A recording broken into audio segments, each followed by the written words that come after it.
I'm Jenny Mitchell, a poet and workshop facilitator.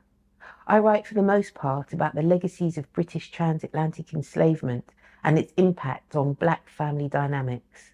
I also write about the ways in which we, as a nation with this complex history behind us, interact on a positive and a negative level with each other. Today, I'm going to share 4 of my poems and talk about why I wrote them and what I hope to communicate to the reader. I'll also talk about my many years of research into the subject of enslavement, looking in particular at how this research has changed me on a personal level and how it completely informs and supports my work. All 4 of the poems I'm going to share with you could be called challenging in some way, but ultimately I hope they give a sense of healing and reclamation. My aim is always to write about people and situations in a way that offers them a clear voice, as well as a sense of agency. I may not always succeed, but as I say, that is my aim. I've published 3 full-length collections in the last 4 years. Her Lost Language, Map of a Plantation, which is on the syllabus at Manchester Metropolitan University, and the latest collection, which is called Resurrection of a Black Man. The 4 poems I'll share today are taken from my collections, each of which has a different style and focus. Her Lost Language looks at the recent past and what is referred to as the Windrush generation. Map of a Plantation is based almost solely on an imagined cane estate in Jamaica in the 19th century, and Resurrection of a Black Man looks at contemporary life.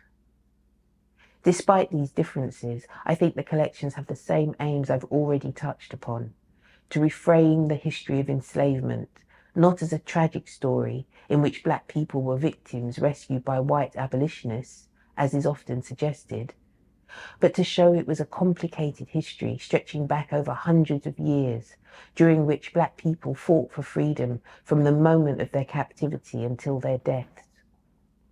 My first collection, Her Lost Language, was the joint winner of the Jeff Stevens Memorial Prize in 2019, which is why it was published by Indigo Dreams. It contains some of the first poems I was inspired to write after many years of concentrating on writing prose. I'd written lots of poetry as a teenager, as this was the only way I had of getting positive attention from teachers in a school that faced a lot of challenges. My love of poems, especially those that told a story, for example, My Last Duchess by Robert Browning, fired my imagination and helped to increase my love of reading novels as well. I loved the way Browning was able to create an extremely unreliable narrator, along with a clear sense of a deceased but clearly victimized wife.